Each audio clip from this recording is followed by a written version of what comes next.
আসসালামু আলাইকুম প্রিয় এসএসসি পরীক্ষার্থী বন্ধুরা, তোমাদের সকলকে আরো একটি নতুন ভিডিওতে স্বাগতম জানাচ্ছি। তোমাদের এসএসসি পরীক্ষা 2026 খুব শীঘ্রই শুরু হতে যাচ্ছে। তো এক্ষেত্রে আমরা আজকে বাংলা দ্বিতীয় পত্রের প্রশ্নের কাঠামো নিয়ে আলোচনা করব। আমাদের কি ধরনের কোশ্চেন আসতে পারে, কোশ্চেন প্যাটার্ন কেমন এবং কত মার্কের পরীক্ষা, কত সময় ধরে পরীক্ষা হবে সে বিষয়ে আমরা আজকে এই ভিডিওতে আলোচনা করব। তো চলো বন্ধুরা, দেখে নেওয়া যাক আমাদের কি কি ধরনের প্রশ্ন আসতে পারে। প্রথমত আমাদের দুই টাইপের প্রশ্ন আসে, একটা হচ্ছে এমসিকিউ আর একটা হচ্ছে রচনামূলক। এখানে রচনামূলক প্রশ্নের পূর্ণমান থাকবে 70 মিনিট এবং সময় থাকবে 2 ঘন্টা 30 মিনিট। অপরদিকে 30 হবে তোমার এমসিকিউর জন্য। তো এখানে আমরা রচনামূলক প্রশ্নের প্যাটার্নটা আমরা আজকে আলোচনা করব। তো এখানে প্রথমত এক নম্বর আসতে পারে যে কোনো একটি বিষয় অনুচ্ছেদ। এখানে দুইটা বিষয় দেওয়া থাকবে, ক এবং খ দিয়ে। যে কোনো একটা বিষয়ে তোমার অনুচ্ছেদ লিখতে হবে।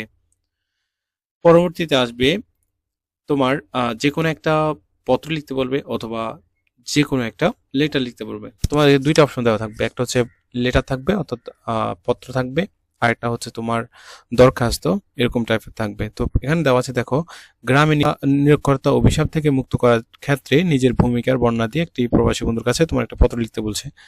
আর দ্বিতীয় ক্ষেত্রে তোমার নাম দেওয়া থাকবে, মেহেরপুর সরকারি উচ্চ বিদ্যালয় 10ম শ্রেণীর ছাত্র, তোমার বিদ্যালয়ে সম্প্রতি অনুষ্ঠিত বার্ষিক ক্রীড়া অনুষ্ঠান সম্পর্কে প্রধান শিক্ষকের বরাবর একখানা প্রতিবেদন লেখো। দেখো এখানে প্রতিবেদন কথা বলছে। তো আমরা এক্ষেত্রে একটা বিষয় ভালোভাবে খেয়াল রাখবে। দেখো এখানে দেওয়া আছে তুমি সুমন, তার মানে তোমার দরখাস্তের ক্ষেত্রে তোমার নাম উল্লেখ করতে হবে সুমন।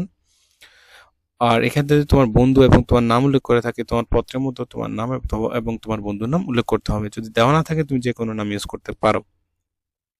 অনেক সময় বিদ্যালয়ের নাম দিয়ে দেয়। এখানে দেখো দেওয়া আছে মেহেরপুর উচ্চ বিদ্যালয়, বিদ্যালয়ের নাম দিয়ে দিয়েছে, 10ম শ্রেণী তোমার শ্রেণী দিয়ে দিয়েছে এবং হচ্ছে তোমার নামও দিয়েছে। তো এই ডাটাগুলো হচ্ছে তুমি দিয়ে তোমার প্রতিবেদনটা লিখতে হবে। এর পরবর্তী কোশ্চেন দেখো 3 নম্বরে সারাংশ লিখো অথবা সারমর্ম লিখো, যে কোনো একটি। তুমি যদি এখানে একটা অনুচ্ছেদ দিয়ে দিবে ছোট করে, এটার মধ্যে মূল সারাংশটা কি তা লিখতে হবে। আর কবিতার যদি কোনো অংশ দিয়ে থাকে সেক্ষেত্রে তোমার সারমর্ম লিখতে হবে। দেখো এখানে একটা কবিতা একটা অংশ দিয়ে দিয়েছে, এটা সারমর্মটা লিখতে বলেছে। তো 3 নম্বর যে কোনো একটা তোমার সারাংশ অথবা সারমর্ম যে কোনো একটা আনসার করতে হবে। দেন রয়েছে তোমার ভাব সম্প্রসারণ। এখানে দুইটা টপিক দেওয়া থাকবে, যে কোনো একটা লিখতে হবে।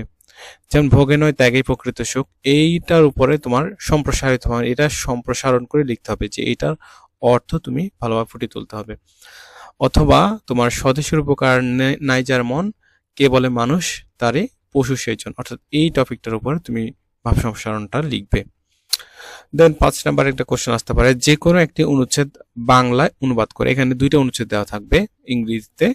ধরো এখানে ক দিয়ে একটা দেওয়া আছে, খ দিয়ে একটা দেওয়া আছে। তোমার এই যে কোনো একটার অনুবাদ লিখতে হবে, এটার পুরোটার অনুবাদ লিখতে হবে। তো এক্ষেত্রে তুমি এটা কাজ করতে পারো যে ক দিয়ে 5 নং প্রশ্নের উত্তর লিখে ক দিয়ে অনুবাদ লিখে দুইটা আন্ডারলাইন করবে, দেন হচ্ছে এটার বাংলাটা লিখে দিতে পারো। অথবা যদি তোমার হাতে সময় থাকে তখন হচ্ছে তুমি ইংরেজিটা লিখে শেষে হচ্ছে তুমি বাংলাটা লিখতে পারো।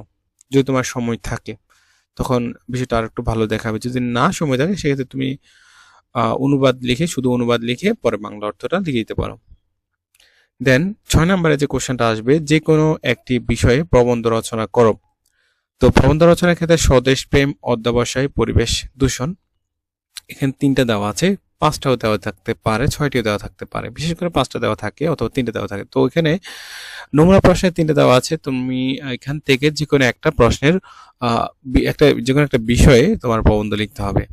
এই 6টা কোশ্চেন আসবে। তো তোমরা ভালোভাবে একটা বিষয় এখানে খেয়াল রাখবে, যে এখানে আমার যে কোশ্চেনটা দেওয়া আছে এটা হচ্ছে নমুনা কোশ্চেন, বাট এখানে যে এই বিষয়গুলো আসবে তা না।